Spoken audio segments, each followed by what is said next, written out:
My Hero Academia Season 5 Episode 23 is out, and with this new episode we get to witness the first half of the battle between the villain organization leaders Re-Destro and Tomura Shigaraki. But we also get a full and clear look at the origin and history of Tenko Shimura. This episode covers 4 chapters from the My Hero manga, following the events of chapters 233, 234, 235, and 236. And so, without further ado, let's jump right into My Hero Academia Season 5, Episode 23, titled Tenko Shimura Origin. And as usual, don't forget to Detroit smash that like button and slide into that subscribe button's DMs to hit that notification bell. This episode opens up with the main man of the previous episode, Jin Bugamaga, aka Twice, in the middle of cloning everyone's favorite kinky queen, Himiko Toga. Because Lord knows all we need is more than one of this crazy psycho in the world, in an attempt to use her copy's blood to save her life. The story then cuts on over to Spinner, who is facing off against a horde of MLA soldiers and MLA leader Koku Hanabata, whose quirk has just been revealed as Insight, which grants him the ability to enhance the physical and mental state of anyone who hears his voice and considers him to be a worthy leader. Spinner struggles to hold his own against his army of enhanced opponents, and he gets mocked by Hanabata, who claims that he views Spinner as a person who is unable to accomplish anything due to the nature of his quirk. And it's also here where we learn of Spinner's quirk, which is revealed to be Gecko, and it's as useless as you think. This quirk grants its user a reptilian appearance, so that's why he looks like that, and the ability to cling onto walls and other sheer surfaces. So yeah, he's like a purple-haired Spider-Man villain with a fraction of Spider-Man's power. Having been overwhelmed by the enemy forces, Spinner gets knocked onto the ground in front of Hanabata. However, the Stain wannabe Lizard Man doesn't give up even in this seemingly hopeless situation, as he stands back up and proclaims that although he may not have the passion Toga has, and he may not be the strongest or most useful person in the league, after hearing Shigaraki's desire to change the world, he just had to stand up and fight to see that future. And he exclaims that this is who he is, an ordinary person who teamed up with others to bring change. And before the scene fades out, we get a close-up of Spinner's face, as he thinks to himself this line, which out of context looks like it would make up some filthy fanfiction. Following this, we then jump back on over to Shigaraki versus Re-Destro, where we see the continuation of the last episode's climax. We see that Girin the arms dealer and the catalyst for this entire arc is alive and well, and Shigaraki steps out from the building's debris, mocking Re-Destro for thinking he could hide away and let all of his subordinates do all of the work. Re-Destro and Shiggy then have a small bit of a battle, but Shigaraki is swiftly stopped and bested by the overwhelming power of Re-Destro's quirk, Stress, which grants him the ability to convert stress into raw power. And judging by the fact that he has turned into a ginormous darkened monster, it's safe to say he's pretty damn stressed out. Re-Destro manages to catch Shigaraki midair by his arms, holding him up like a ragdoll, and begins to crush the villain's arms in an attempt to stop him from using his quirk. And I mean, just look at Shiggy's face in this moment. He knows he's fucked. However, while this is happening, Tomura sees one of his decorative hands on the ground, and some of his memories begin to come back, revealing that the dark-haired girl he previously had flashbacks of was actually his older sister, Hannah, and she would always pull him along to make sure he was okay. Once this flashback comes to an end, Tomura, using only 2 of his fingers, activates his quirk on Re-Destro, who, in realizing what is happening, throws All For One's young disciple across the battlefield in surprise. Re-Destro, who was initially taken aback by his opponent's ability to activate his quirk with only 2 fingers, summarizes that he must be going through a quirk awakening, a process in which a quirk's true potential is unlocked as a result of intense stress equivalent to that of being put in a life or death situation. A good example of a quirk awakening happened just 2 episodes prior, when Himiko Toga used Ochako Uraraka's quirk against Curious. With this new revelation unveiled, Re-Destro and Shigaraki recommence their fight, in which we see a now invigorated Shigaraki actually putting up a good fight against the MLA leader, with his new improved speed, strength, and endurance that he gained after months of fighting for his life against Gigantomachia. Although it still isn't enough to overpower the giant Re-Destro, who increases his stress level to 80% and uses his power to launch Shigaraki back with a giant ball of energy he calls Burden.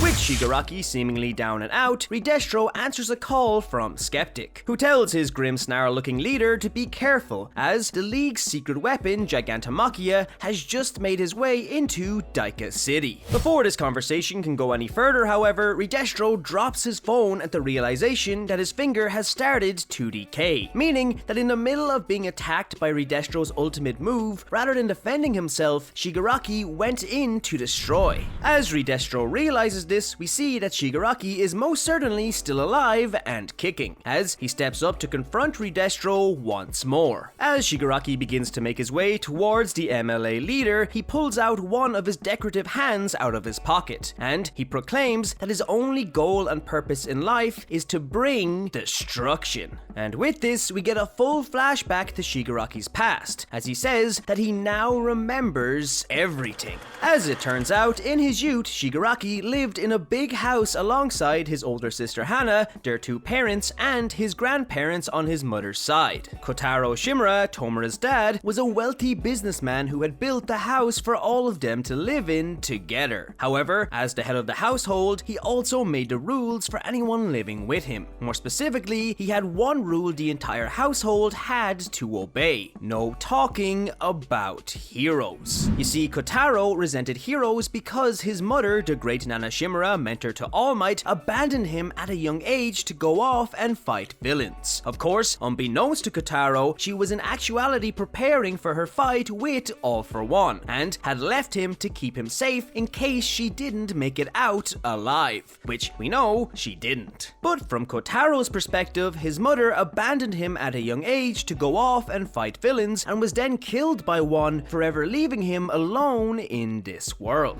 Being abandoned by his mother led to Kotaro's resentment towards all heroes, which is why he didn't want his family to ever mention anything to do with them. And all of his family understood this and obeyed this rule. Everyone except for Tenko, aka Shigaraki, who deeply admired heroes and dreamt that one day he would become one himself. Tenko's constant rambling and love for heroes resulted in him being punished by his father a lot, his most common punishment being forced to sit outside in the backyard until he apologized for mentioning heroes. These punishments only confused the young Tenko, however, as he couldn't understand how his father could hate heroes. So instead, he believed that his father really just hated him. This accompanied by the fact that none of his other family members really supported his dream or defended him, always choosing to remain quiet when Kotaro would get angry and constantly telling Tenko to just obey his father's rules and to keep quiet himself, led to Tenko developing a deep-seated hatred towards his family, primarily his dad. The only person he didn't really hate was his sister Hana, who would always pull him along and try to cheer him up whenever he was down. This was until the fateful day when Hana tried to cheer Tenko up by sneaking into their father's study and showing him a picture of their hero grandmother Nana Shimura. As Hana showed Tenko this picture, she told him that she too wanted to be a hero just like him, and that all he had to do was keep quiet now about it so that someday in the future they could be heroes together. This brought a new sense of hope into Tenko's life, who was ecstatic at the thought of this prospect. Although this feeling was very short-lived, as later that very evening, Hana, who was questioned by her dad about someone snooping in his study, put all of the blame on Tenko, claiming that he was the one who asked to go in to see the picture. Kotaro, now sick of his son's constant hero talk and disobeying the rules, ended up slapping Tenko in front of the entire family, and he forced young Tenko to sit outside for the night.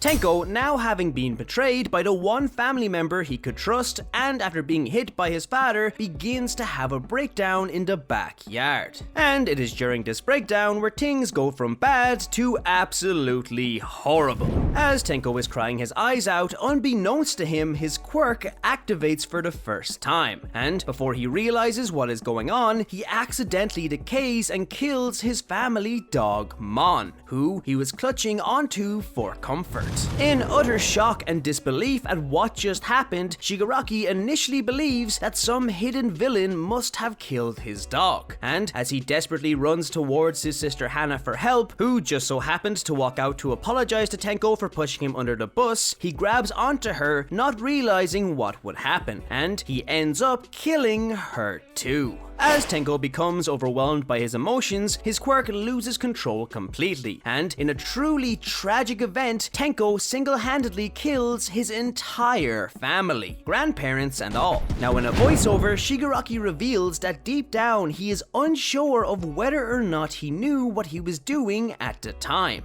Whether he purposely went out of his way to kill his family, or whether he actually believed it was some hidden villain. But what he does know for sure is that when it came to his dad, he knows from the deepest depths of his heart that he charged towards him with the intent to kill. And episode 23 comes to an end as we see a smiling Shigaraki standing above the decayed corpse of his dad and what little remains of his old family home, as he proclaims that the itching feeling that once plagued him while he was living in the house no longer plagues him anymore. Overall, this was a pretty damn good episode. The pacing was good, the action was good, and every little story beat and moment really got the justice it deserved. They genuinely did a great job on capturing the emotion and tragedy that is Shigaraki's origin. Also, shout out to the sound design in this episode. In all of the flashback scenes with young Tenko, there was this constant ominous undertone that just makes you feel uneasy, even in the moments that were supposed to be happy, really hitting home that something terrible is about to happen. And when Tenko finally snaps and his quirk activates, the sound of Tenko's destruction and everything else fades out, being replaced by this slow, almost monotone-esque beat that slowly builds up, climaxing the moment Kotaro steps out of the house for him and us to see the utter destruction and devastation Shigaraki created. And as the realization kicks in, the noise of the world and Tenko's screams come flooding back in, emphasizing the true terror of this moment. It was very well executed in my opinion.